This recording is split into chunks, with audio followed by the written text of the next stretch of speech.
Halo semuanya, sebelumnya Assalamualaikum warahmatullahi wabarakatuh. Kembali lagi di channel Cincin Kehidupan. Kadang yang paling menyakitkan bukanlah dikhianati, tapi ketika kita sadar bahwa orang yang kita pertahankan ternyata tidak benar-benar melihat kita sebagai rumah. Hari ini kita akan menyaksikan sebuah kisah tentang seorang wanita yang memilih diam saat dunianya dihancurkan, lalu membalas bukan dengan air mata, tapi dengan keputusan yang mengubah segalanya. Dari sebuah pernikahan yang terlihat sempurna hingga pengkhianatan yang terbongkar di tempat yang paling tidak terduga. Dari seorang suami yang kehilangan segalanya sampai seorang wanita yang justru naik ke puncak kekuatan tanpa menoleh ke belakang. Ini bukan hanya cerita tentang cinta yang gagal. Ini adalah cerita tentang harga diri, kejatuhan, dan kebangkitan seorang Nadia Pramesti. Tonton sampai akhir karena setiap babnya akan membawamu semakin dalam ke titik di mana tidak ada lagi jalan untuk kembali. Jangan lupa untuk like, komen, dan subscribe ya agar tidak ketinggalan cerita menarik lainnya dari Cincin Kehidupan. Yuk kita mulai ceritanya. Saat aku meeting dengan klien di kafe, ku pergoki suamiku dengan gundiknya sedang makan malam romantis. Saat itu juga ku ceraikan dia dan ku cabut semua aset hingga dia jadi gelandangan. Kehidupan yang tampak sempurna. Pagi itu, cahaya matahari masuk perlahan melalui jendela kaca besar apartemen mewah di pusat kota. Nadira Pramesti berdiri di depan cermin, merapikan blazer putihnya dengan gerakan tenang dan presisi. Wajahnya terlihat sempurna, bukan hanya karena riasan, tetapi karena kepercayaan diri yang terpancar kuat dari dalam dirinya. Ia bukan sekadar wanita karir biasa. Nadira adalah sosok yang disegani di dunia bisnis properti. Setiap langkahnya terukur. Setiap keputusan yang ia buat selalu membawa dampak besar. Banyak yang mengaguminya. Tidak sedikit pula yang iri. Di belakangnya, Arsen Wijaya keluar dari kamar dengan setelan jas gelap yang rapi. Ia tersenyum, mendekat, lalu merapikan sedikit rambut Nadira yang jatuh di dahi. Meeting besar hari ini, tanyanya lembut. Nadira mengangguk kecil, membalas senyum itu. Seperti biasa, dunia tidak pernah benar-benar berhenti. Arsen tertawa ringan, lalu mengambil jam tangannya. Dari luar, mereka terlihat seperti pasangan yang sempurna, selaras, elegan, dan penuh dukungan satu sama lain. Dan memang, itulah yang selama ini dilihat semua orang. Di acara-acara bisnis, nama mereka selalu disebut bersamaan. Nadira dan Arsen, pasangan muda yang sukses membangun kerajaan dari nol. Mereka hadir dengan aura yang sulit disaingi, cerdas, berkelas, dan tampak tak tergoyahkan.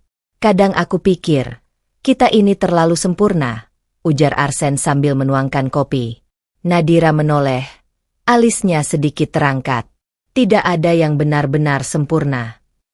Setidaknya di mata orang lain, balas Arsen cepat. Nadira hanya tersenyum tipis. Ia sudah terbiasa dengan pandangan orang-orang. Cara mereka memandang hidupnya seolah tanpa celah. Seolah ia tidak pernah lelah. Seolah semua berjalan mudah.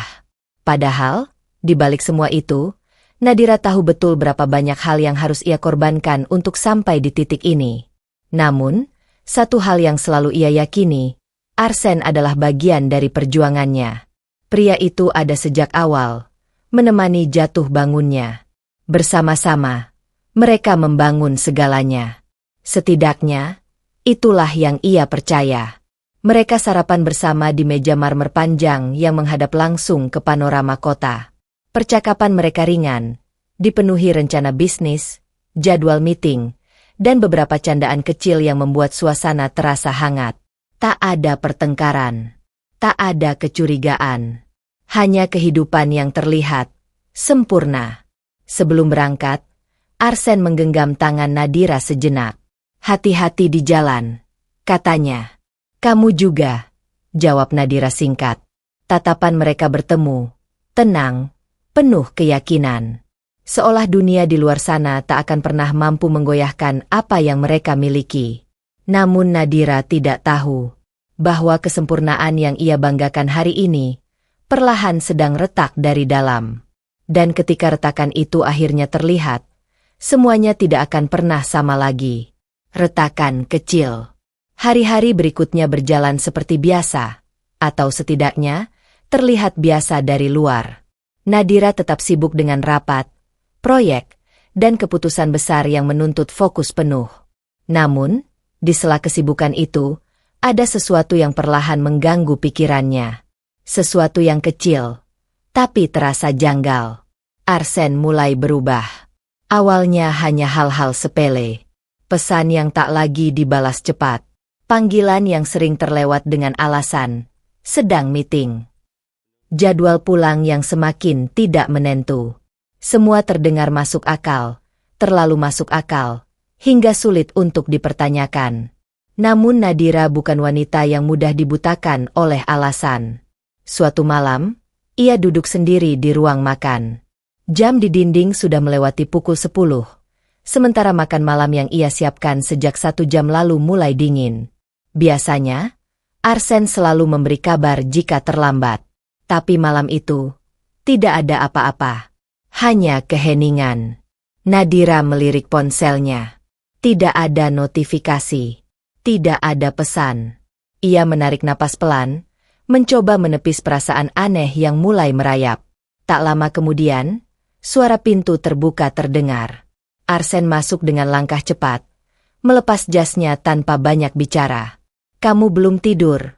tanyanya singkat, tanpa benar-benar menatap. Nadira mengangkat wajah. "Aku menunggu." Oh, hanya itu jawabannya. Tidak ada permintaan maaf.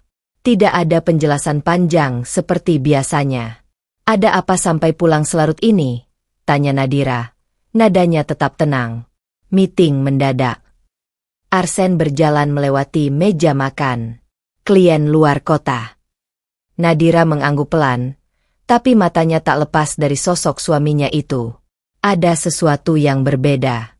Cara Arsen menghindari tatapan. Cara ia menjawab tanpa detail. Cara ia terlihat terburu-buru untuk mengakhiri percakapan.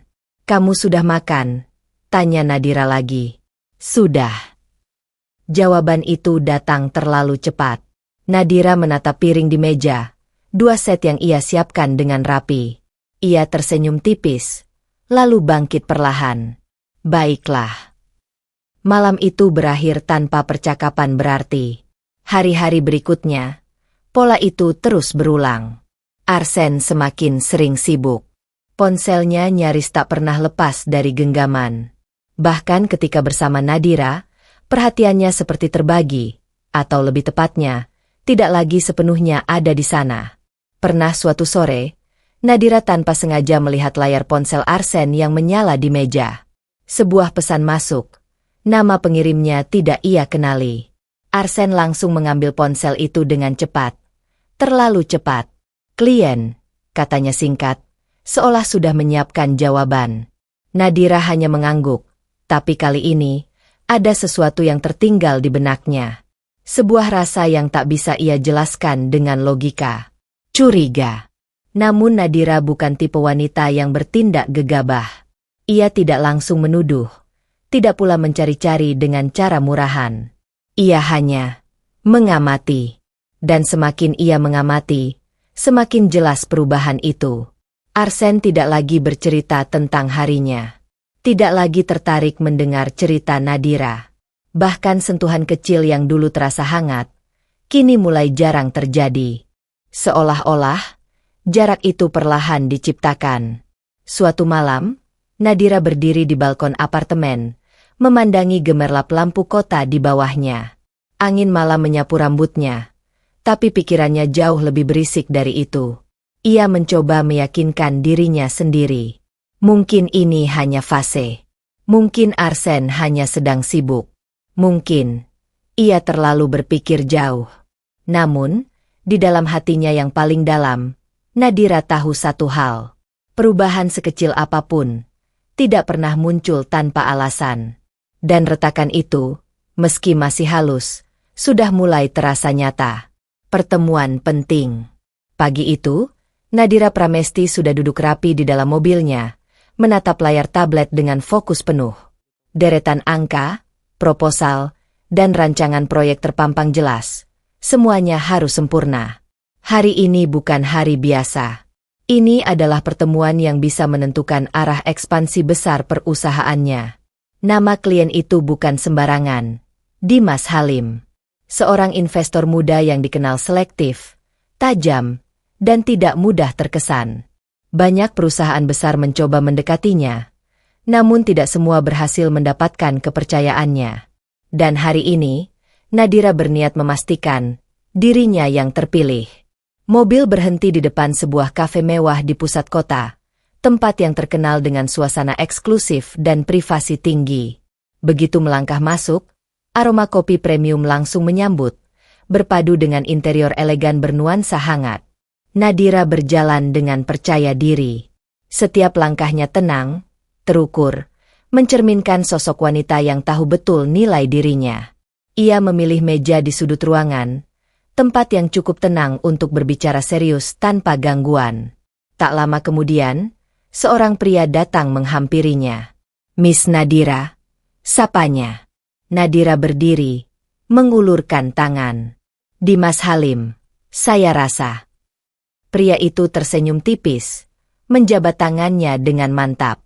"Tepat sekali." Dimas duduk di hadapannya. Sorot matanya tajam namun tidak dingin. Ia tipe pria yang langsung menilai dalam diam, mengamati, menimbang, lalu memutuskan.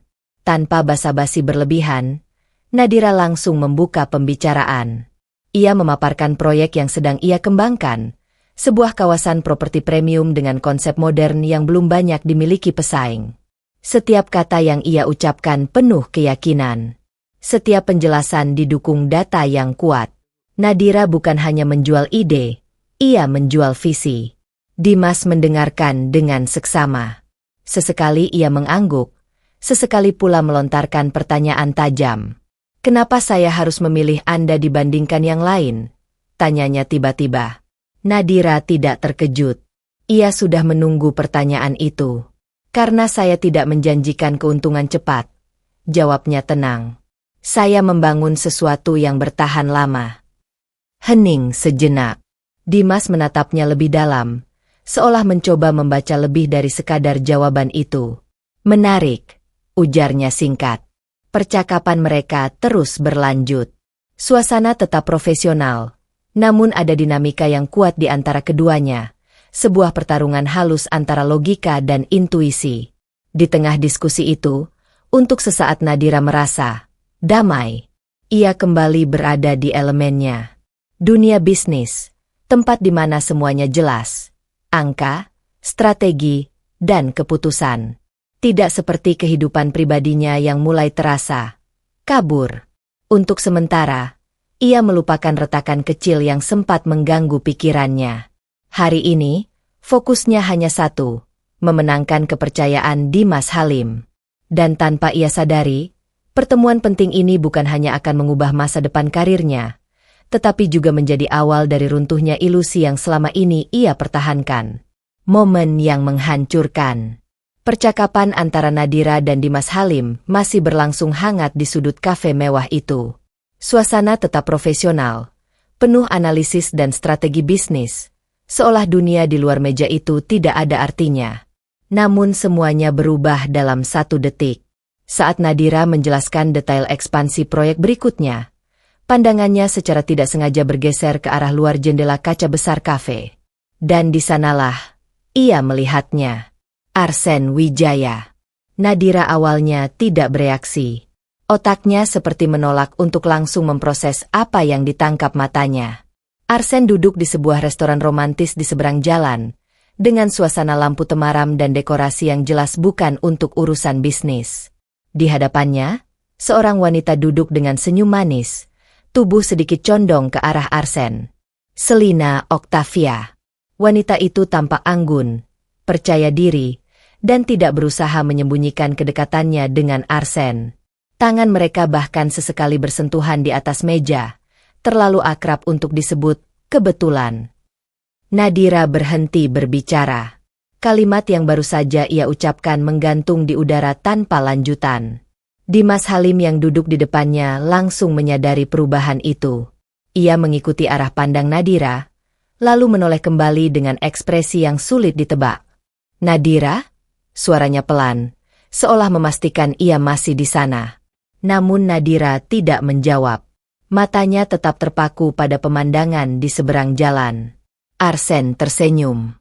Senyum yang sudah lama tidak ia lihat di rumah. Senyum yang dulu hanya ia pikir miliknya. Selina tertawa kecil, menutup mulutnya dengan anggun, lalu mengatakan sesuatu yang membuat Arsen ikut tertawa. Semuanya terlihat terlalu akrab, terlalu nyaman. Terlalu tidak seharusnya terjadi. Dada Nadira terasa sesak, tapi wajahnya tidak langsung berubah. Ia masih diam, masih berdiri di antara profesionalitas dan kenyataan yang baru saja menamparnya. Dimas akhirnya menutup map di atas meja dengan perlahan. "Kita bisa lanjutkan nanti," katanya. Nada suaranya berubah lebih hati-hati. Nadira mengangguk kecil, tanpa benar-benar mendengar. Matanya masih mengikuti Arsen. Di dalam dirinya, sesuatu seperti retakan yang selama ini kecil, kini terdengar seperti pecah perlahan. Pelan, tapi pasti. Arsen tidak melihatnya.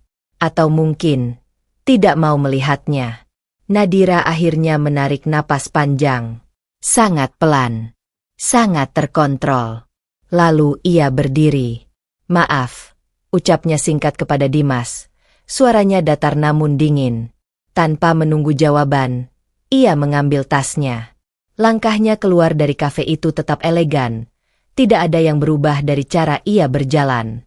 Tapi di dalam dirinya, ada sesuatu yang sudah tidak akan pernah sama lagi. Dan malam itu, Nadira Pramesti tidak hanya menyaksikan sebuah pengkhianatan.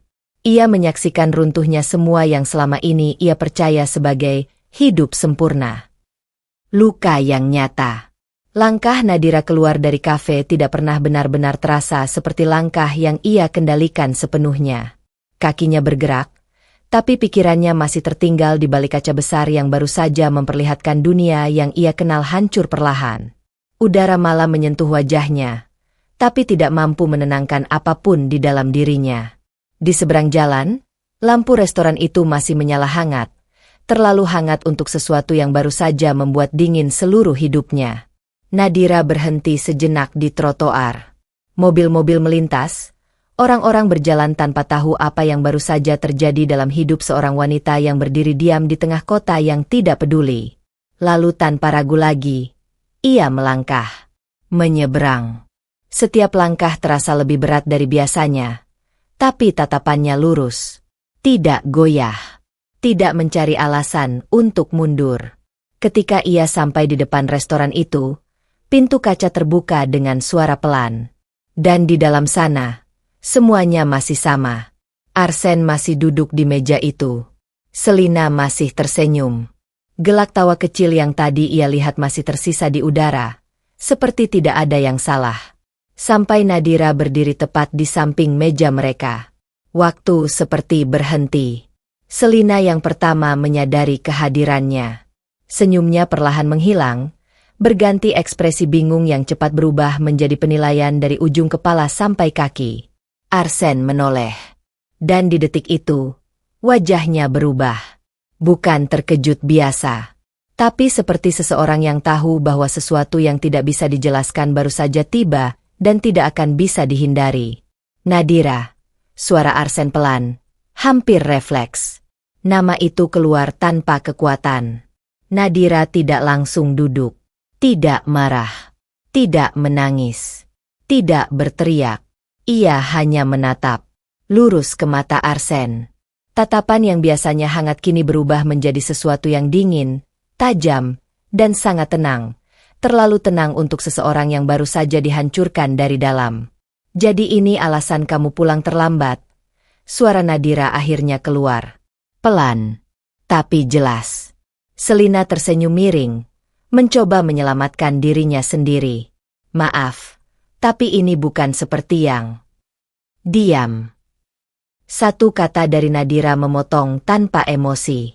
Tidak keras, tapi cukup untuk membuat Selina langsung terdiam. Keheningan jatuh di meja itu.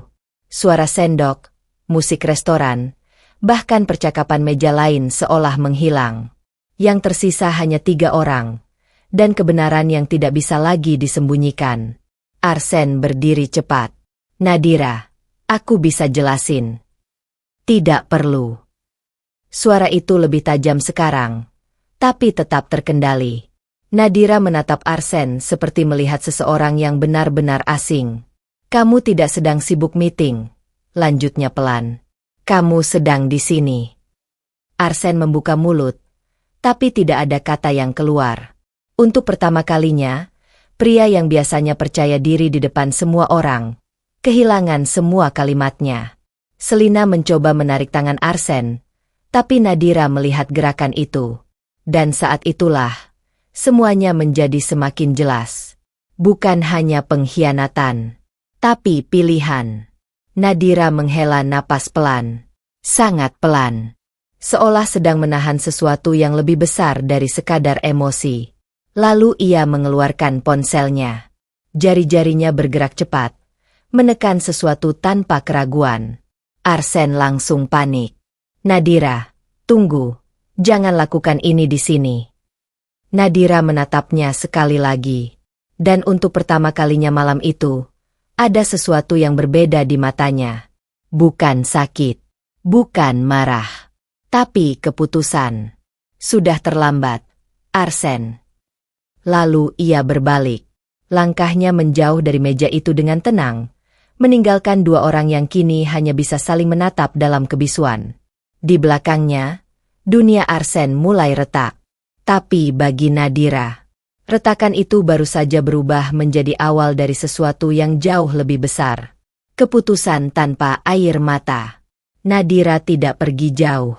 Langkahnya hanya membawa ia kembali ke area depan restoran, tepat di dekat pintu masuk yang ramai lalu lalang orang. Namun baginya, dunia di sekitar sudah tidak lagi benar-benar terdengar. Semua suara berubah menjadi samar, seperti berada di balik kaca tebal. Di belakangnya, Arsen menyusul dengan langkah cepat. Nadira, kita pulang dulu. Kita bicara di rumah, ucapnya dengan nada yang dipaksakan tenang. Selina masih berdiri di dekat meja, ragu untuk ikut mendekat, seperti menyadari bahwa situasi ini sudah tidak lagi bisa ia kendalikan. Namun Nadira tidak menoleh ke belakang. Ia hanya berdiri diam, lalu perlahan berbalik. Dan saat itu juga, semua orang di sekitar seolah tanpa sadar menurunkan volume suara mereka.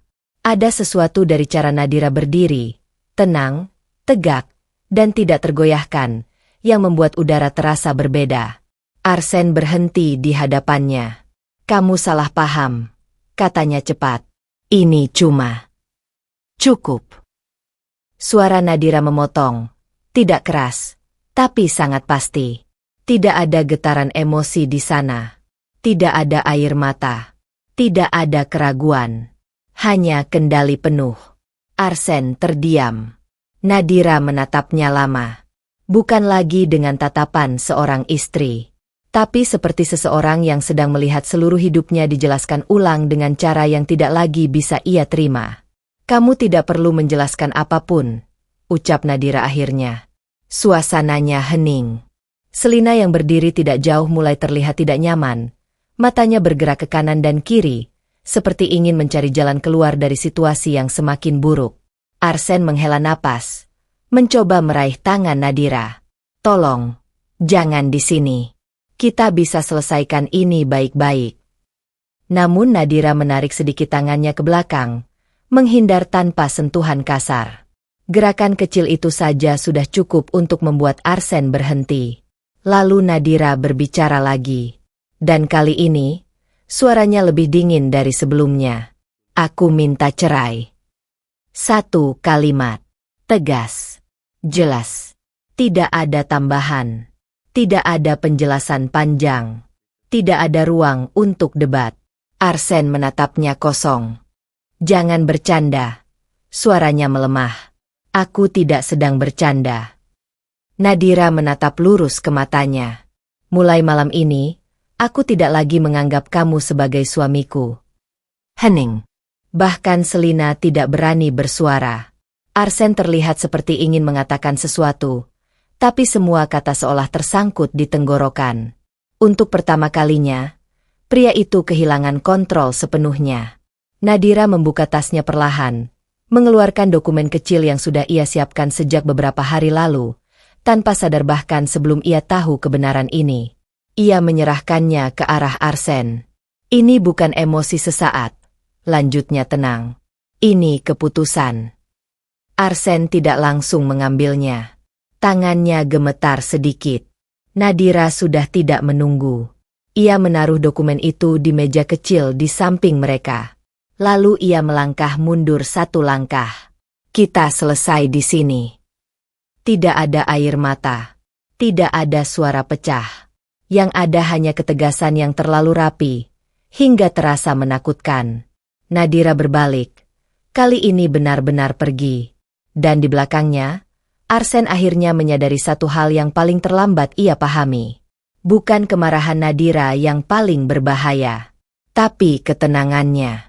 Pengkhianatan terungkap.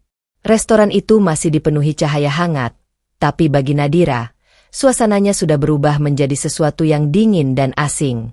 Ia berdiri beberapa langkah dari meja, sementara Arsen dan Selina masih berada di titik yang sama, terjebak dalam situasi yang tak lagi bisa disamarkan. Arsen menghela napas panjang, lalu melangkah mendekat. Nadira, dengar aku dulu, ucapnya dengan suara yang lebih rendah, seolah mencoba meredam keadaan. Aku tidak bermaksud menyakitimu. Ini tidak seperti yang kamu pikirkan. Nadira tidak langsung menjawab. Matanya hanya menatap lurus, tajam, tanpa berkedip. Arsen melanjutkan, semakin panik. Aku hanya butuh ruang. Kamu terlalu sibuk. Kita jarang. Jadi ini alasanmu, potong Nadira pelan. Suara itu tidak meninggi, tapi cukup untuk membuat Arsen berhenti seketika. Selina yang sejak tadi diam, akhirnya tersenyum kecil. Bukan senyum canggung, tapi senyum yang penuh percaya diri, bahkan bisa dibilang meremehkan.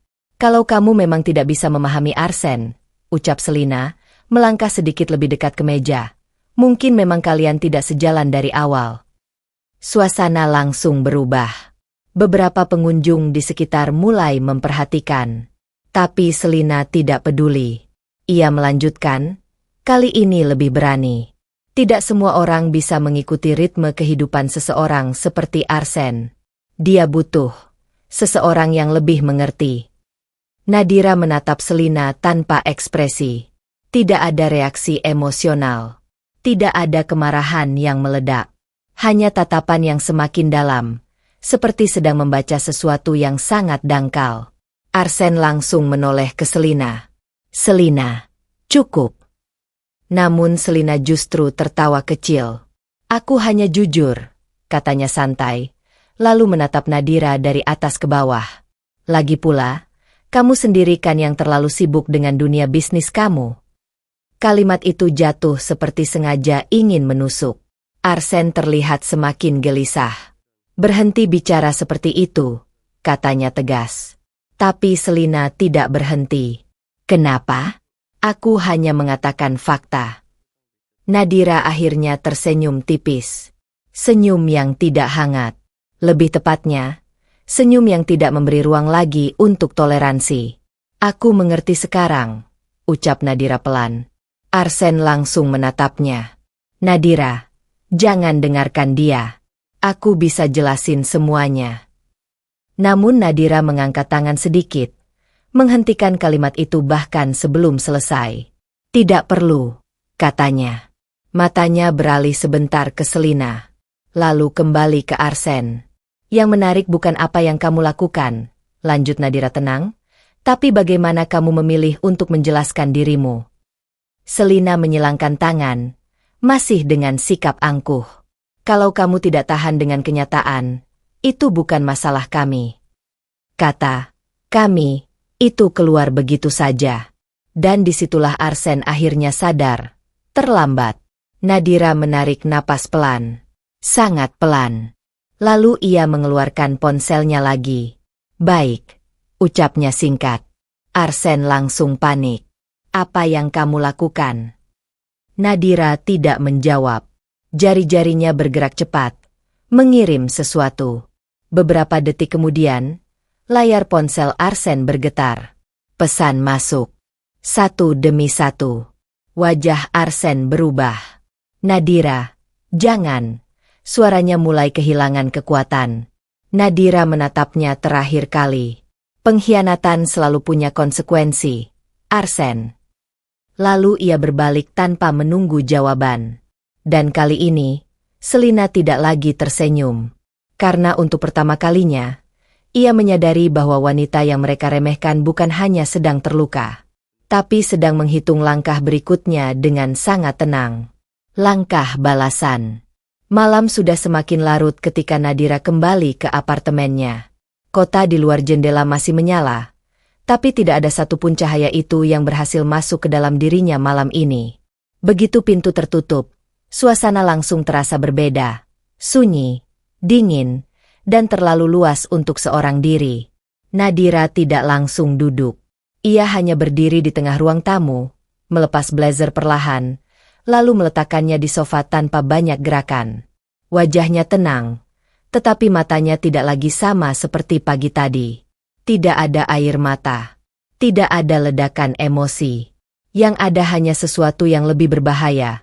Ketenangan yang sudah berubah menjadi keputusan. Ia berjalan menuju meja kerja, menyalakan lampu, lalu membuka laptop. Layar menyala terang, memantulkan wajahnya sendiri. Wajah yang kini tidak lagi terlihat sebagai istri yang dikhianati, tetapi seorang pengendali penuh dari hidupnya sendiri. Tanpa ragu, Nadira membuka kontak dan menekan satu nama. Tim Hukum Pramesti Group. Panggilan tersambung cepat. Selamat malam, Bu Nadira. Suara di seberang terdengar sigap. Siapkan semua dokumen aset atas nama Arsen Wijaya, ucap Nadira langsung, tanpa basa-basi. Ada jeda singkat di seberang. Baik, Bu.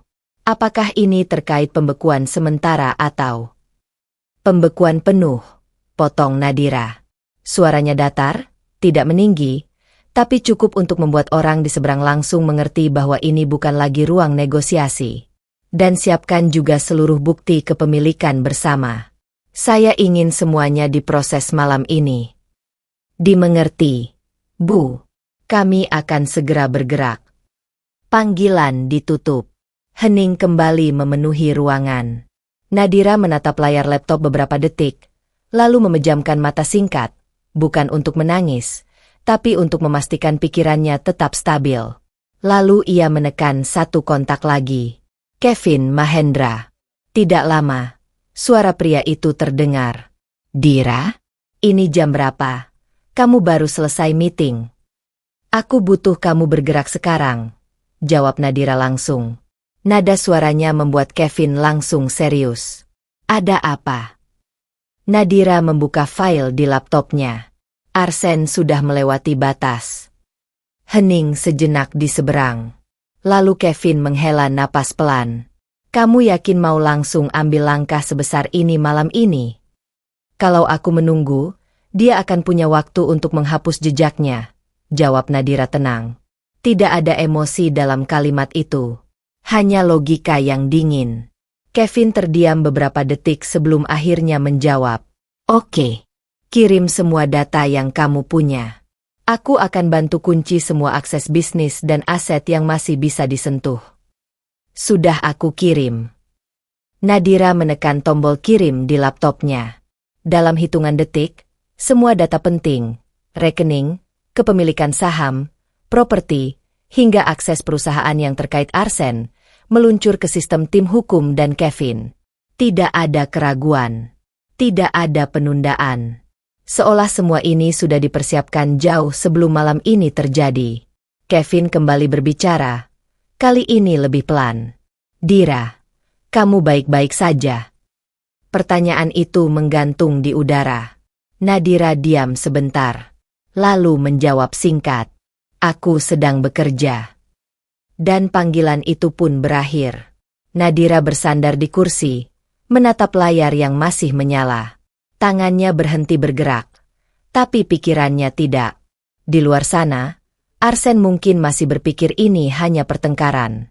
Masih berpikir ini bisa diperbaiki dengan kata-kata. Tapi Nadira sudah tidak berada di tahap itu lagi. Ia sudah tidak berdebat. Ia sudah tidak menunggu. Malam itu, bukan hanya perasaan yang ia tutup, tapi seluruh pintu yang pernah ia buka untuk Arsen. Dan untuk pertama kalinya sejak semuanya dimulai, Nadira Pramesti tidak lagi bereaksi. Ia mulai mengendalikan. Aset dibekukan. Pagi datang tanpa kelembutan di kota itu. Langit masih pucat ketika Arsen Wijaya terbangun dengan ponsel yang bergetar tanpa henti di meja samping tempat tidur. 1, 2, 3 notifikasi. Lalu panggilan masuk. Semakin lama semakin banyak. Arsen mengerutkan kening. Masih setengah sadar. Ia meraih ponsel itu, membuka salah satu pesan, dan ekspresinya langsung berubah. Transaksi ditolak. Ia mengerjap, lalu membuka aplikasi perbankan. Loading. Lalu muncul pesan yang sama lagi. Tangannya mulai bergerak cepat, mencoba akun lain. Hasilnya sama. Arsen duduk tegak di tempat tidur. Tidak mungkin, gumamnya pelan. Ia mencoba lagi. Kali ini dengan akun bisnis. Layar berubah. Akun Anda telah dibekukan sesuai permintaan otorisasi utama. Napasnya tertahan. Arsen langsung bangkit dari tempat tidur, tanpa sempat mengenakan sepenuhnya pakaian yang rapi. Ia membuka laptop. Tangannya mulai tidak stabil saat mengetik. Satu persatu akses perusahaan yang ia pegang tertutup. Aset investasi terkunci. Properti yang selama ini ia gunakan atas nama bersama, dibatasi. Semua jalur finansial yang biasa ia gunakan, berhenti sekaligus. Seolah seseorang mencabut oksigen dari hidupnya dalam satu malam. Ini, apa-apaan ini? Suara Arsen mulai meninggi sendiri di ruangan kosong itu. Ia segera menghubungi bank. 1 panggilan. 2. Semuanya dijawab dengan kalimat yang sama. Permintaan pembekuan dari pihak otorisasi utama, Bapak Arsen. Otorisasi utama. Satu nama langsung muncul di pikirannya. Nadira Pramesti. Arsen terdiam. Beberapa detik ia hanya duduk di tepi tempat tidur, menatap kosong layar laptop yang masih menampilkan halaman gagal akses. Lalu ponselnya kembali bergetar. Kali ini pesan dari Kevin Mahendra. Semua akses bisnis dan aset sudah kami amankan sesuai instruksi Nadira. Mohon tidak melakukan intervensi lebih lanjut. Tangan Arsen mengepal. Dia gila, desisnya. Kali ini lebih jelas. Ia langsung berdiri, mengambil jaket, dan keluar dari kamar tanpa pikir panjang. Di sisi lain kota, Nadira Pramesti baru saja selesai menandatangani dokumen digital terakhir di meja kerjanya. Rapi, tenang, tidak ada gerakan terburu-buru. Tim hukum di layar konferensi masih menunggu instruksi lanjutan. Konfirmasi semua pembekuan sudah aktif, kata salah satu pengacara. Nadira mengangguk kecil. Pastikan tidak ada celah, jawabnya singkat. Sudah, Bu. Semua rekening, properti, dan saham atas nama Arsen Wijaya sudah terkunci penuh. Nadira menutup dokumen itu. Tidak ada senyum. Tidak ada ekspresi kemenangan. Hanya ketenangan yang terlalu rapi untuk seseorang yang baru saja menghancurkan seluruh akses hidup orang lain. Ia menutup laptop perlahan. Di luar sana, Arsen mungkin baru saja mulai panik. Tapi di sini, di ruang yang sunyi itu, Nadira sudah selesai dengan tahap pertama.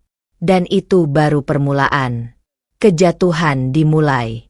Arsen Wijaya berdiri di lobi gedung bank dengan wajah yang mulai kehilangan kendali.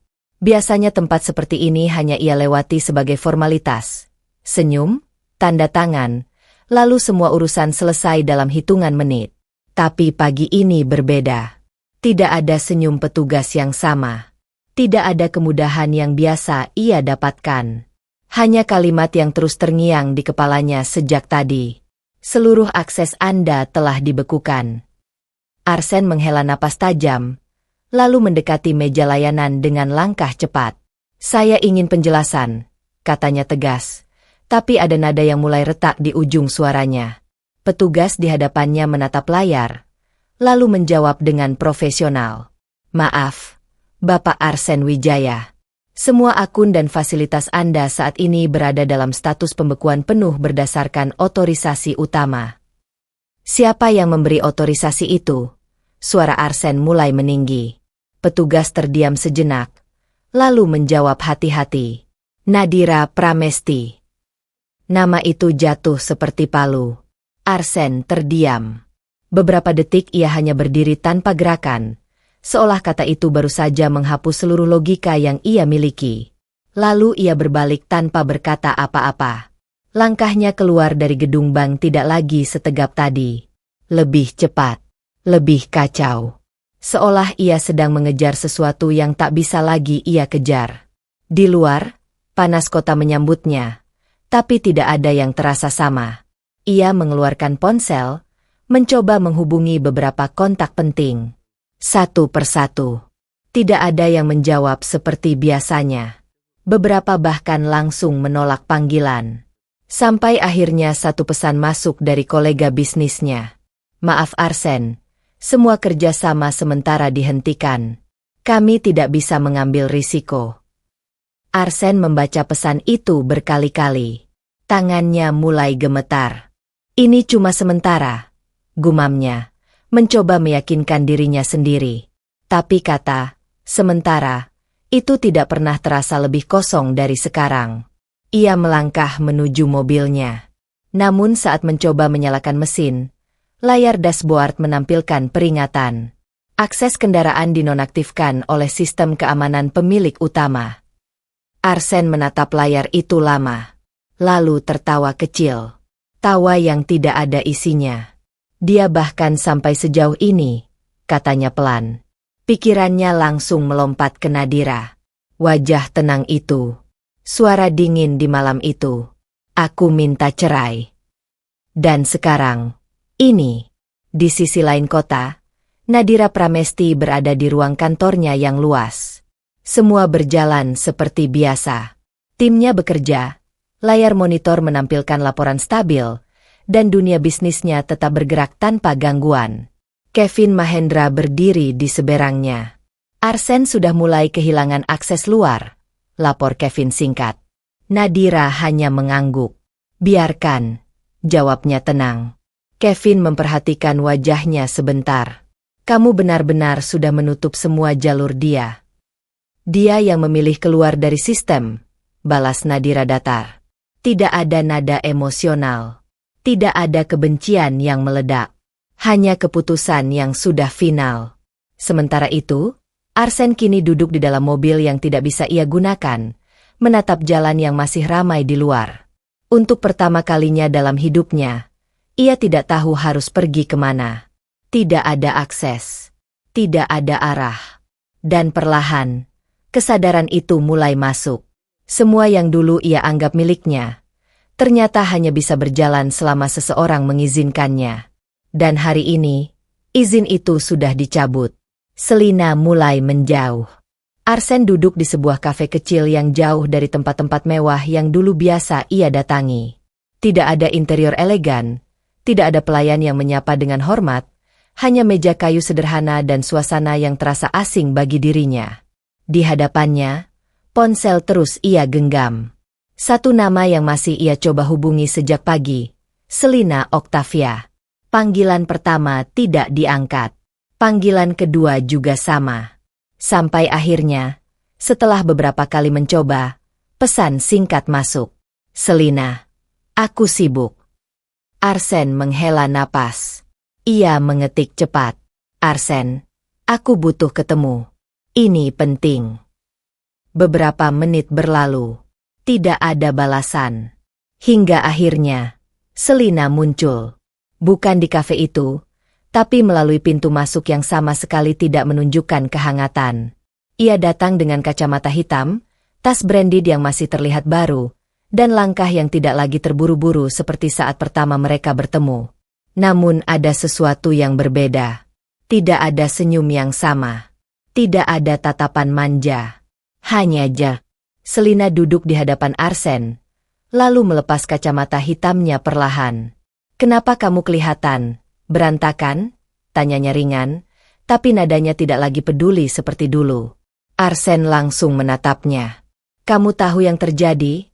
Suaranya pelan, tapi ada tekanan di dalamnya. Selina mengangkat bahu kecil. "Aku dengar sedikit." "Sedikit." Arsen tersenyum miring. "Aku kehilangan semuanya, Selina." Hening. Selina tidak langsung bereaksi. Ia hanya menatap meja, lalu memainkan ujung sedotan minumannya.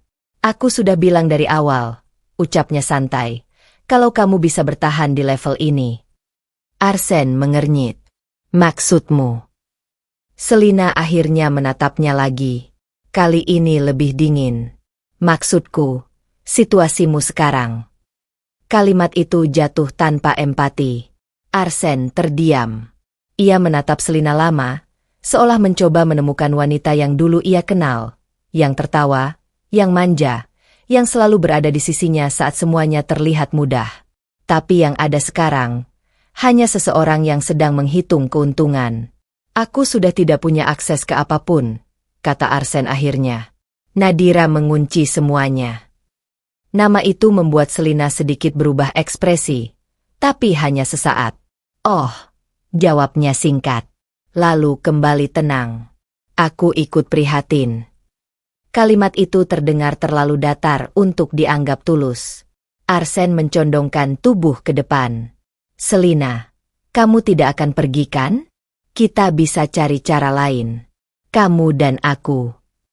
Selina langsung mengangkat tangan, menghentikan kalimat itu. "Arsen." Suaranya sekarang lebih tegas. "Kamu harus realistis." Arsen terdiam. Selina menarik napas pelan, lalu melanjutkan. "Aku tidak bisa terus berada di situasi seperti ini. Kamu tidak punya akses, kamu tidak punya posisi, dan semua orang sudah tahu apa yang terjadi." Arsen menatapnya tidak percaya. "Jadi ini maksudmu?" Suaranya mulai naik. "Kamu mau pergi?" Selina tidak menjawab langsung. Ia hanya mengambil tasnya, lalu berdiri perlahan. "Aku rasa kita sudah selesai di sini," ucapnya tenang. Arsen ikut berdiri cepat. "Kamu memanfaatkan aku selama ini." Selina berhenti sejenak, lalu menatapnya dengan ekspresi yang sulit dibaca. "Tidak, Arsen. Justru kamu yang terlalu lama berpikir ini sesuatu yang serius." Kalimat itu menghantam lebih keras dari apapun yang terjadi sebelumnya. Selina mengenakan kacamata hitamnya kembali. "Jaga dirimu." Lalu ia pergi, tanpa menoleh, tanpa ragu. Arsen berdiri diam di tengah kafe itu, sementara suara dunia di sekitarnya kembali mengisi ruang yang baru saja kosong. Dan untuk pertama kalinya dalam hidupnya, ia benar-benar menyadari satu hal. Yang hilang bukan hanya uang dan aksesnya, tapi semua orang yang dulu ada di sekitarnya, hanya bertahan selama ia masih bernilai. Publik mengetahui. Kabar itu tidak meledak seperti bom dalam 1 detik. Ia menyebar perlahan, tapi pasti, seperti racun yang sudah terlanjur masuk ke dalam sistem. Awalnya hanya bisik-bisik di grup bisnis elit, lalu menjadi percakapan di meja makan para sosialita. Kemudian berubah menjadi bahan obrolan di ruang rapat, di sela presentasi, bahkan di sela tawa yang dibuat-buat. Nama Arsen Wijaya mulai disebut dengan nada yang berbeda.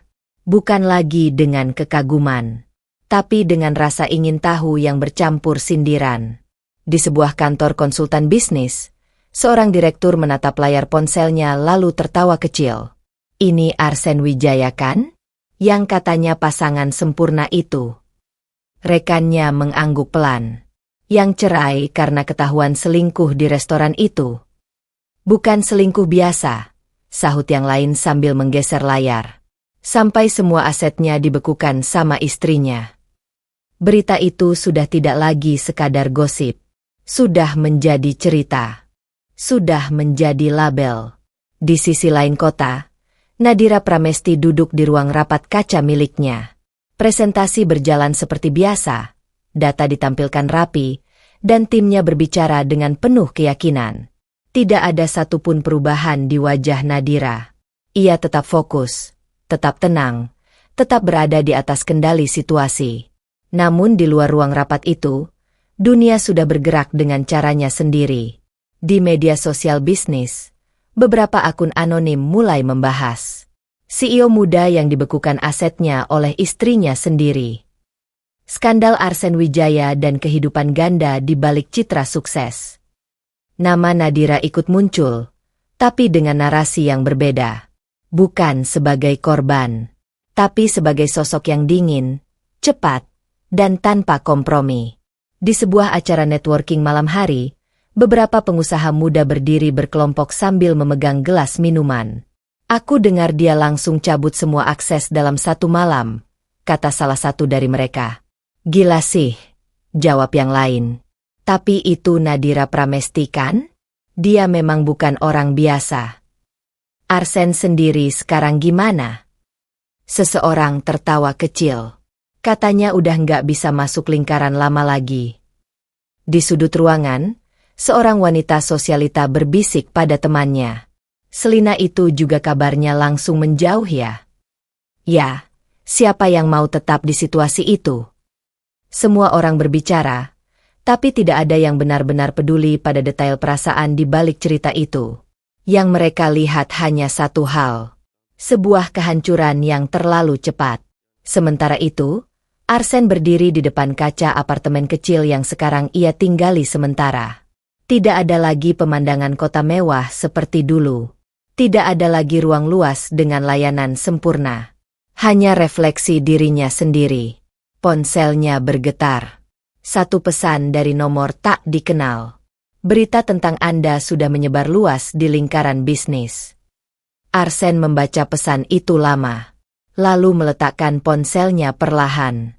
Di luar sana, namanya sedang menjadi bahan pembicaraan. Di dalam dirinya, yang lebih buruk sedang terjadi. Ia tidak hanya kehilangan uang. Ia kehilangan wajah di mata dunia yang dulu mengaguminya. Dan di balik semua itu, satu nama tetap muncul di setiap percakapan. Nadira Pramesti. Bukan dengan nada kasihan, tapi dengan rasa yang jauh lebih dingin. Pengakuan bahwa wanita itu tidak pernah bermain setengah hati. Harga diri Nadira. Pagi di kantor Pramesti Group berjalan seperti biasa. Rapi, terstruktur, dan tanpa ruang untuk kekacauan. Semua orang bergerak cepat, mengikuti ritme yang sudah ditentukan sejak lama oleh satu nama di puncak, Nadira Pramesti. Di ruang kerja utamanya yang luas dengan dinding kaca menghadap kota, Nadira duduk di depan layar besar yang menampilkan grafik ekspansi proyek baru. Tangannya sesekali bergerak, memberi instruksi singkat kepada timnya melalui panggilan internal. Tidak ada yang menyebut nama Arsen hari itu. Tidak ada yang berani membawa topik itu ke dalam ruangan ini. Bukan karena mereka tidak tahu, tapi karena mereka tahu satu hal yang pasti. Nadira tidak hidup di masa lalu. Proyek South District sudah masuk tahap akuisisi lahan. Lapor salah satu manajer lewat layar konferensi. Lanjutkan, jawab Nadira singkat. Suaranya stabil. Tidak naik. Tidak turun. Tidak ada celah emosi yang tersisa. Kevin Mahendra berdiri di sisi ruangan, memperhatikan jalannya rapat tanpa banyak bicara. Sesekali ia melirik Nadira, bukan dengan rasa kasihan, tapi dengan pengakuan diam bahwa wanita ini tidak sedang runtuh. Ia sedang membangun ulang sesuatu yang bahkan lebih besar. Setelah rapat selesai, ruangan kembali tenang. Semua layar mati satu persatu, menyisakan keheningan yang nyaman bagi Nadira. Kevin mendekat. Media masih ramai, katanya pelan. Tapi kamu tetap memilih diam. Nadira tidak langsung menjawab. Ia membuka satu dokumen baru di tabletnya, lalu membaca sekilas sebelum berbicara. Semakin aku bereaksi, semakin cerita itu hidup, ucapnya tenang. Kevin mengangguk kecil. Nama kamu ikut dibawa-bawa juga. Kali ini Nadira berhenti mengetik.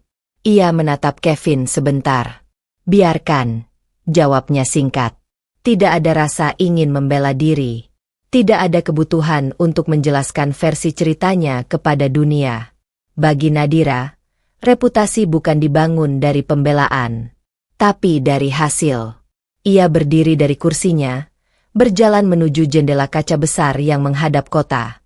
Di bawah sana, gedung-gedung tinggi berdiri seperti bukti bahwa dunia tidak pernah berhenti bergerak hanya karena satu kisah runtuh. Dan ia tidak ingin menjadi bagian dari cerita runtuh itu. Ia ingin menjadi yang melanjutkan. Fokuskan semua tim ke ekspansi luar kota, ucap Nadira tanpa menoleh. Aku mau laporan mingguan tanpa delay. Kevin mengangguk. Baik. Beberapa detik hening. Lalu Kevin berbicara lagi. Lebih hati-hati. Kamu benar-benar tidak mau komentar soal Arsen. Nama itu akhirnya muncul lagi di ruangan itu. Nadira tetap menatap keluar jendela. Tidak ada yang perlu dikomentari, jawabnya datar. Bukan marah. Bukan sakit. Hanya selesai. Di luar sana, dunia masih membicarakan skandal itu. Masih mengulang cerita yang sama dengan sudut pandang yang berbeda-beda. Tapi di sini, di balik kaca tinggi itu, Nadira sudah tidak berada di dalam cerita tersebut lagi. Ia berada di luar. Membangun sesuatu yang tidak bisa disentuh oleh gosip, masa lalu, atau nama yang pernah ia lepaskan. Dan untuk pertama kalinya sejak semuanya runtuh, Nadira tidak terlihat seperti seseorang yang kehilangan apapun. Ia terlihat seperti seseorang yang baru saja membuang beban yang tidak lagi pantas dibawa. Arsen terpuruk. Hujan turun pelan di kota itu, menyapu jalanan yang biasanya dipenuhi mobil mewah dan orang-orang yang terburu-buru. Tapi kali ini, Arsen Wijaya berdiri di pinggir trotoar tanpa arah, menatap jalan yang basah seperti sedang mencari jawaban yang tidak pernah datang. Di tangannya hanya ada satu tas kecil. Tidak lebih. Tidak ada sopir yang menunggu. Tidak ada gedung tinggi yang bisa ia masuki dengan nama yang dulu membuka semua pintu. Semua sudah tertutup. Beberapa hari terakhir, hidup Arsen berubah menjadi rangkaian penolakan yang tidak pernah berhenti. Dari hotel ke hotel, dari teman lama ke kontak bisnis, semuanya berakhir dengan alasan yang sama, atau bahkan tanpa alasan sama sekali. Maaf, kami tidak bisa membantu. Situasi Anda sedang menjadi perhatian publik. Untuk sementara, kami tidak bisa mengambil risiko. Kata, risiko, itu kini terasa seperti cap yang menempel di seluruh hidupnya. Arsen menghela napas panjang, lalu melangkah menuju sebuah penginapan kecil di pinggiran kota. Bangunannya sederhana, cat dindingnya mulai pudar, jauh dari tempat-tempat yang dulu ia sebut standar minimum. Resepsionis menatapnya sekilas. Berapa malam? Tanyanya datar. Semalam saja, jawab Arsen. Tidak ada tambahan. Tidak ada pilihan lain. Saat masuk ke kamar, Arsen berdiri lama di ambang pintu. Ruangan itu sempit. Hanya ada tempat tidur, meja kecil, dan jendela yang menghadap tembok bangunan lain. Tidak ada pemandangan kota. Tidak ada kemewahan. Hanya dinding. Ia menutup pintu perlahan, lalu duduk di tepi tempat tidur. Ponselnya bergetar. Satu pesan masuk. Semua akun profesional Anda telah dihapus dari daftar kerja sama kami. Arsen membaca pesan itu tanpa ekspresi, lalu meletakkan ponsel di sampingnya. Di kepalanya, ingatan tentang hidup sebelumnya muncul satu persatu. Rapat besar, jam tangan mahal, makan malam di restoran eksklusif, dan cara dunia memanggil namanya dengan hormat. Semua itu terasa seperti milik orang lain sekarang. Ia bangkit dan berjalan ke jendela kecil di kamar itu. Di luar, hujan masih turun, tapi tidak ada keindahan di baliknya. Hanya kesunyian yang dingin. Arsen menatap bayangannya sendiri di kaca. Wajah yang dulu penuh percaya diri kini terlihat asing. Pelan-pelan, ia menyadari sesuatu yang paling menyakitkan. Bukan hanya Nadira yang menarik semuanya. Dunia juga ikut melepaskannya. Di sisi lain kota, Nadira Pramesti sedang berada di ruang rapat besar dengan investor baru. Presentasi berjalan lancar, suara timnya terdengar mantap, dan angka-angka di layar menunjukkan pertumbuhan yang stabil. Tidak ada satupun gangguan. Tidak ada satupun nama dari masa lalu yang muncul di meja itu.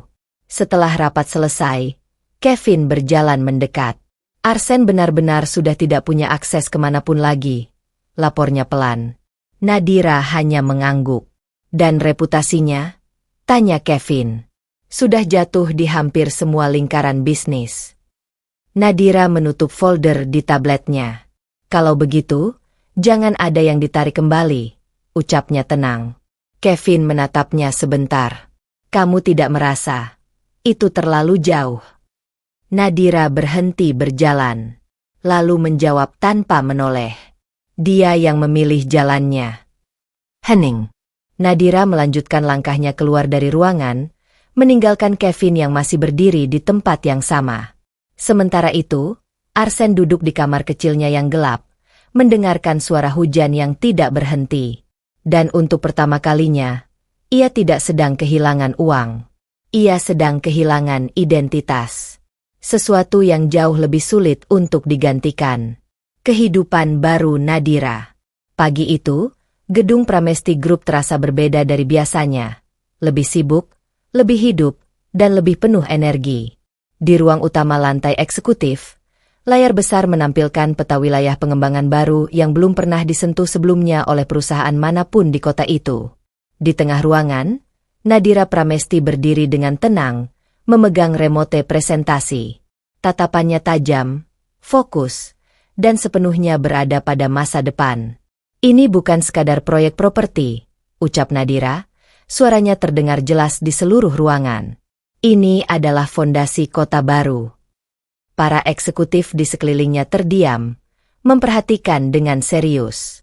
Bahkan Kevin Mahendra yang berdiri di sisi ruangan pun terlihat mengangguk pelan, menyadari skala ambisi yang sedang dibangun di hadapannya. Di layar, muncul desain kawasan terpadu, pusat bisnis, hunian premium, area komersial, dan jalur transportasi modern yang terhubung langsung ke jalur utama kota. Salah satu direktur mengangkat tangan. Bu Nadira, ini akan membutuhkan investasi sangat besar dan waktu pengembangan yang panjang. Nadira tidak ragu sedikit pun. Dan itu alasan kenapa kita harus memulainya sekarang, jawabnya tegas. Tidak ada keraguan dalam suaranya. Tidak ada beban masa lalu yang ikut terbawa ke ruangan itu. Hanya keputusan. Kevin melirik ke arah Nadira, lalu berbicara setelah rapat selesai. Kamu benar-benar naik level lagi, katanya pelan sambil tersenyum tipis. Nadira menutup tablet di tangannya. Aku tidak naik level, jawabnya datar. Aku hanya berhenti.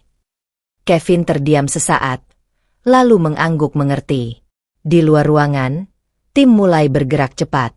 Proposal disiapkan, investor dihubungi, dan jadwal ekspansi mulai disusun. Semua berjalan seperti mesin yang baru saja mendapatkan bahan bakar baru. Sementara itu, Nadira berjalan ke ruang kaca pribadinya. Dari sana, kota terlihat luas, gedung-gedung tinggi, jalanan yang sibuk, dan kehidupan yang terus bergerak tanpa peduli pada siapapun yang pernah jatuh di dalamnya. Ia berdiri di depan jendela itu cukup lama. Bukan untuk mengenang, tapi untuk memastikan arah. Ponselnya bergetar sekali. Notifikasi berita bisnis muncul di layar. Pramesti Group umumkan proyek ekspansi terbesar dekade ini. Nadira membaca sekilas, lalu mematikan layar.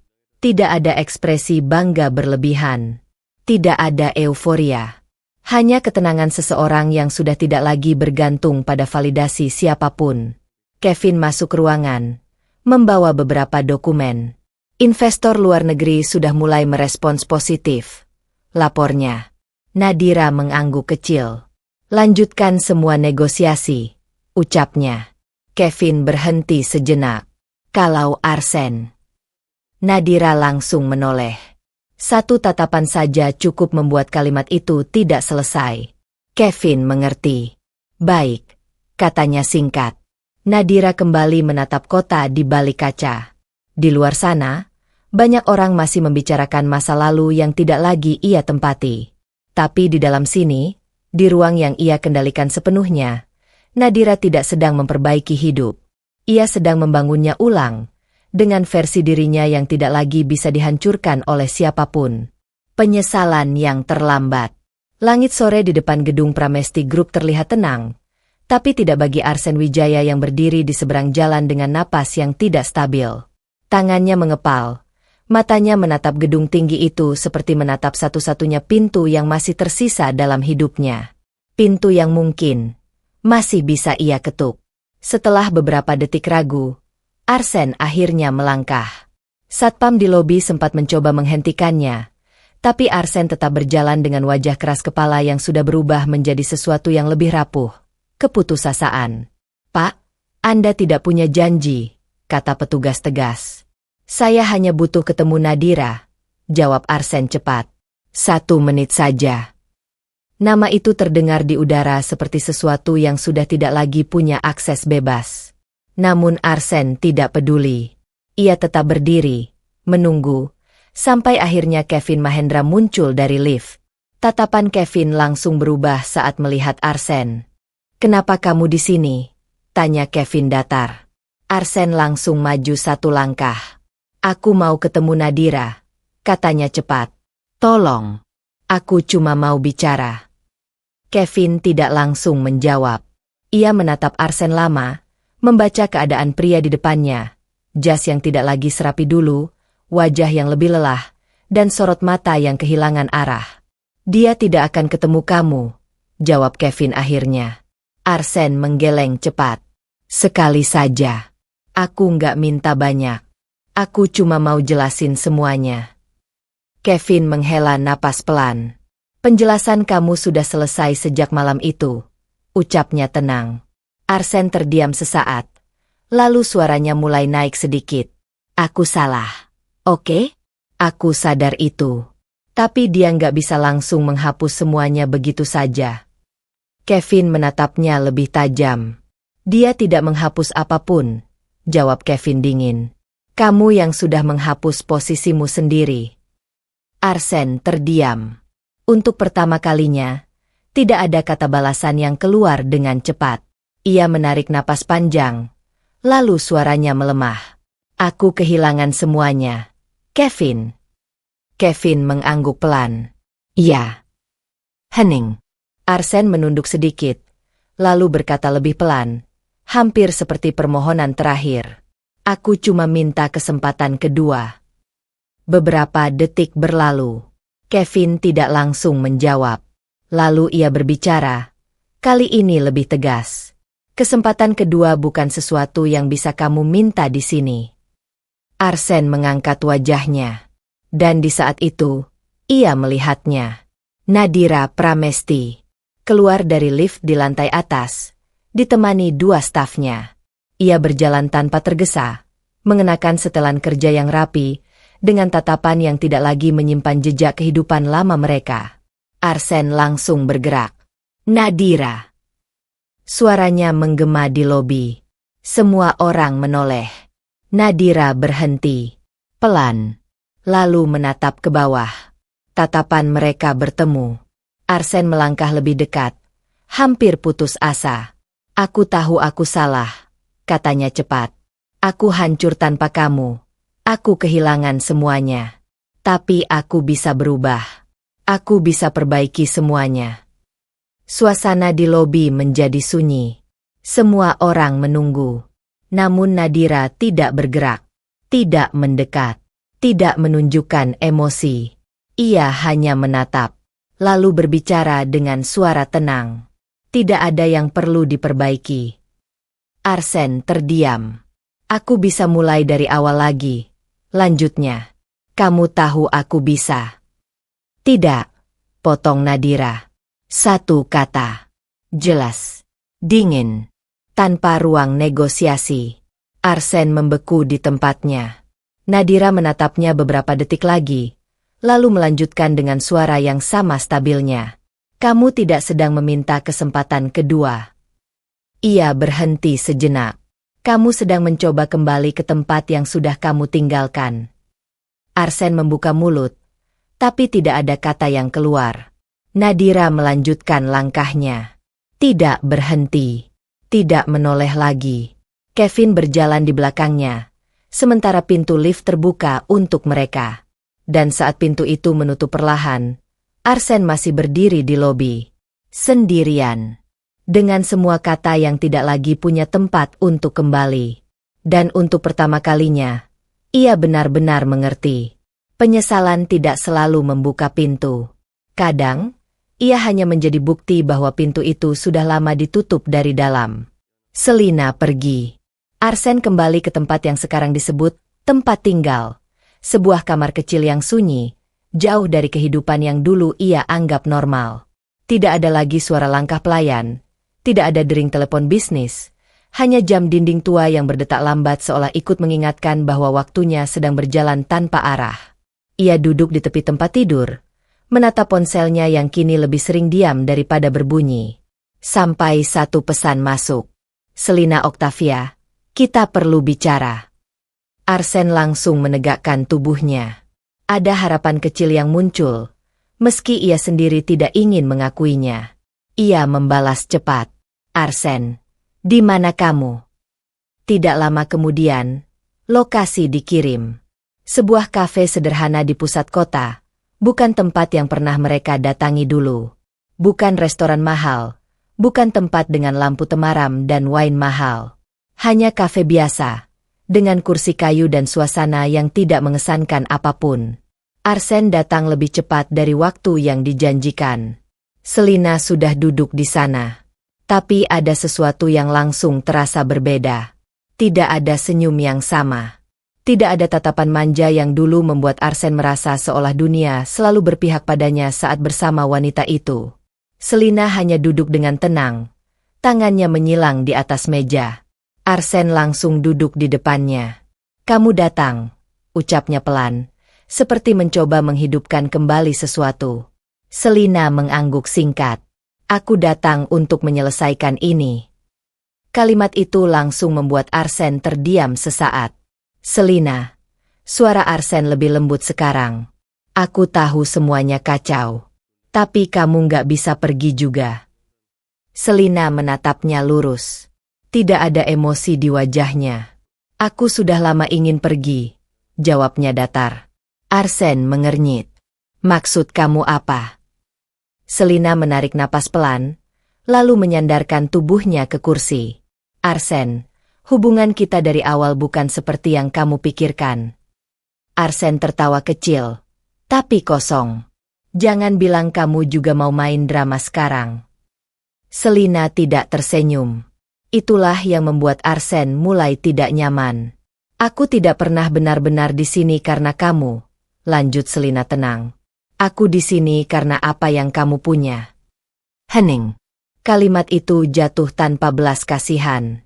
Arsen menatapnya tidak percaya. Jadi selama ini kamu. Ya, potong Selina langsung. Dan sekarang kamu tidak punya itu lagi. Arsen terdiam. Suara kafe di sekeliling mereka terasa semakin jauh. Selina meraih tasnya. Aku sudah mencoba bertahan beberapa waktu. Lanjutnya.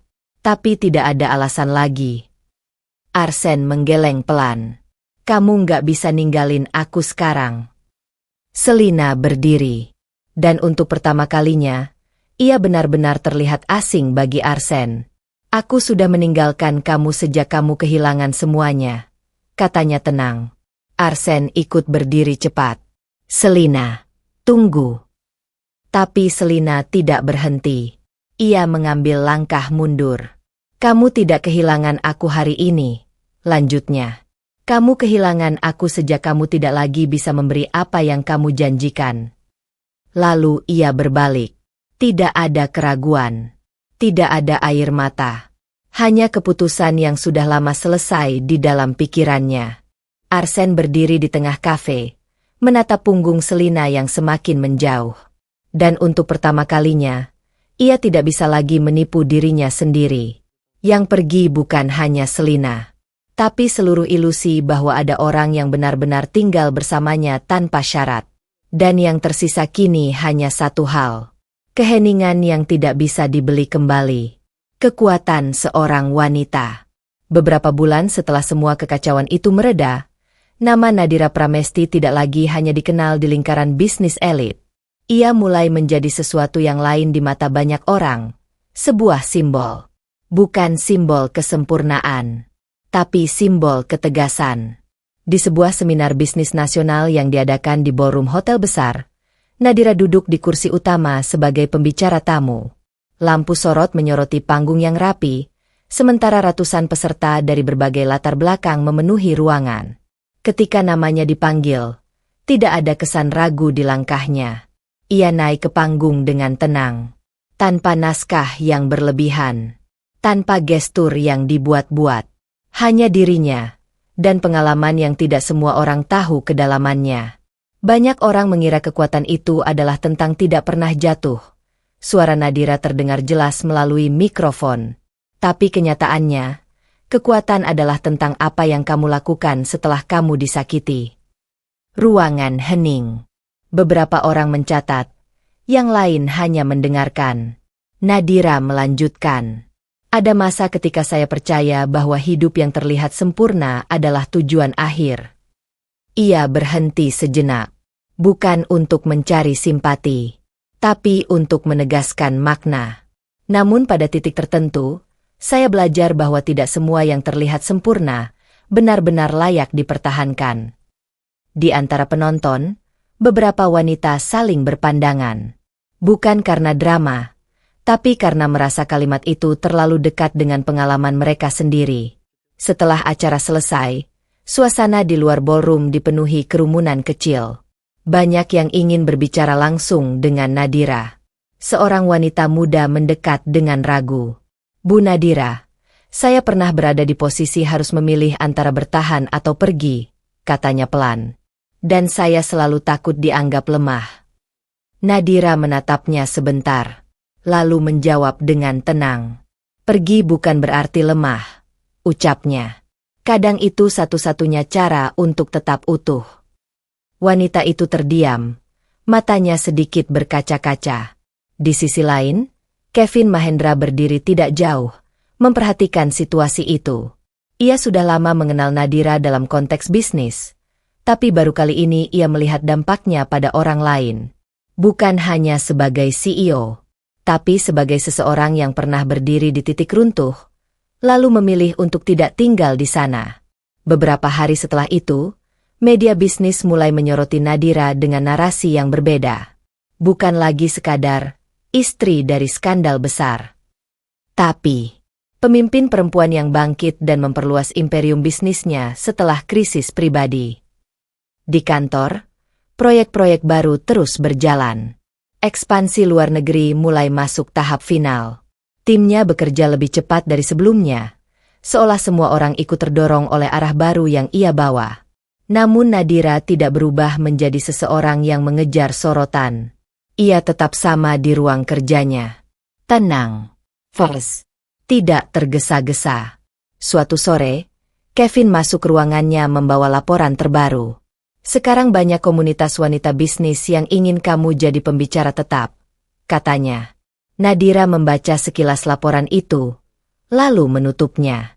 Kalau itu membantu mereka, aku akan datang, jawabnya sederhana. Kevin tersenyum kecil. Kamu sadar nggak? Sekarang kamu jadi contoh buat banyak orang. Nadira menatap keluar jendela. Di balik kaca, kota tetap bergerak tanpa henti. Aku bukan contoh, katanya pelan. Aku hanya seseorang yang memilih untuk tidak berhenti di tempat yang salah. Kevin tidak menjawab, karena ia tahu, tidak semua kekuatan perlu dijelaskan lebih jauh. Dan di luar sana, tanpa disadari, nama Nadira Pramesti sudah berubah makna. Bukan lagi tentang siapa yang ia tinggalkan, tapi tentang bagaimana ia membangun dirinya kembali, tanpa meminta izin siapapun. Pertemuan tak terduga. Sore itu, langit kota terlihat sedikit redup, seperti menahan cahaya terakhir sebelum malam benar-benar turun. Nadira Pramesti baru saja keluar dari gedung pertemuan investasi internasional yang menjadi salah satu langkah besar dalam ekspansi perusahaannya. Semua berjalan lancar seperti biasa. Rapat, presentasi, keputusan. Tidak ada yang mengejutkan, sampai ia berhenti di lobi. Di sana, seseorang berdiri. Dimas Halim. Pria itu masih terlihat sama seperti terakhir kali mereka bertemu. Tenang, rapi, dengan tatapan yang selalu seolah membaca lebih dari yang diucapkan orang lain. Namun kali ini ada sesuatu yang berbeda di matanya saat melihat Nadira. Seperti pengakuan yang lebih dalam. Nadira, ucap Dimas sambil melangkah mendekat. Sudah lama. Nadira mengangguk kecil, profesional seperti biasanya. Dimas, aku tidak menyangka kamu ada di sini. Dimas tersenyum tipis.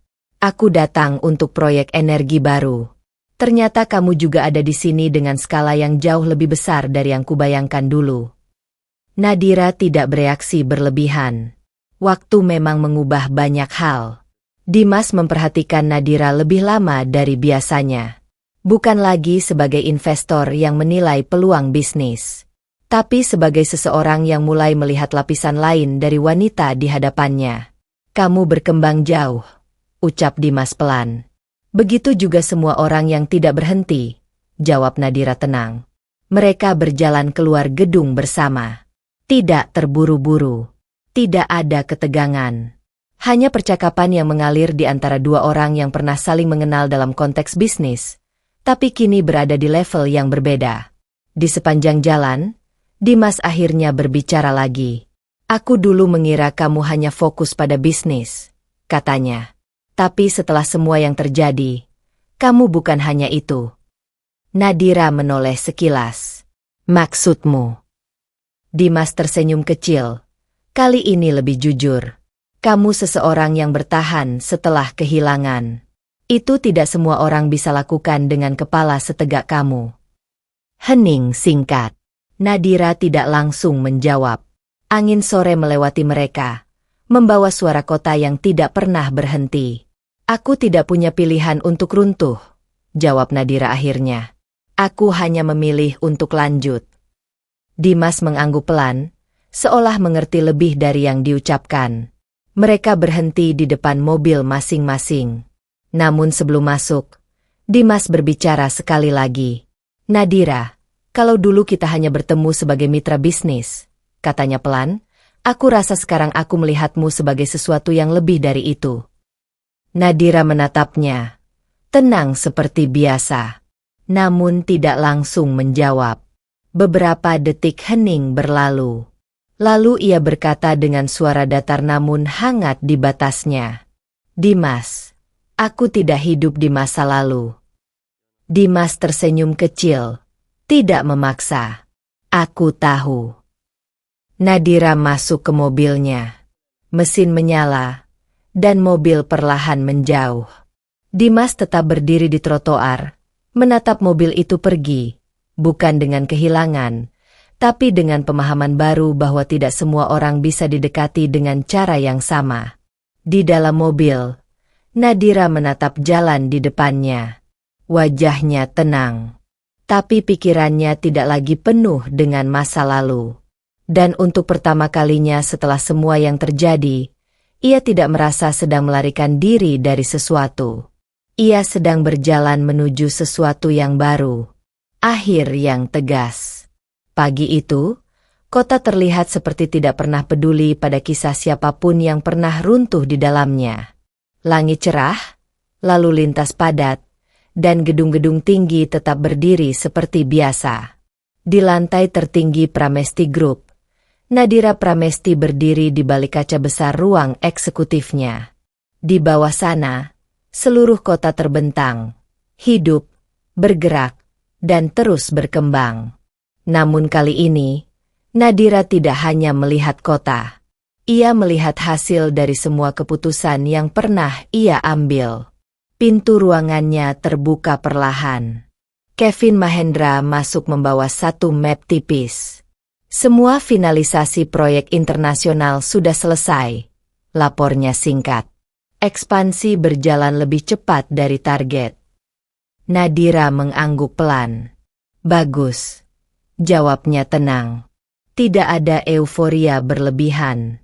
Tidak ada perayaan yang meledak. Hanya kepastian yang sudah lama dibangun dengan konsistensi. Kevin ragu sejenak, lalu menambahkan. Dan Arsen benar-benar tidak lagi punya akses ke lingkaran bisnis manapun. Nama itu muncul lagi di ruangan itu. Namun Nadira tidak bereaksi. Tidak ada perubahan ekspresi. Tidak ada ketegangan. Seolah nama itu sudah tidak lagi memiliki bobot dalam hidupnya. Sudah selesai? Tanya Nadira.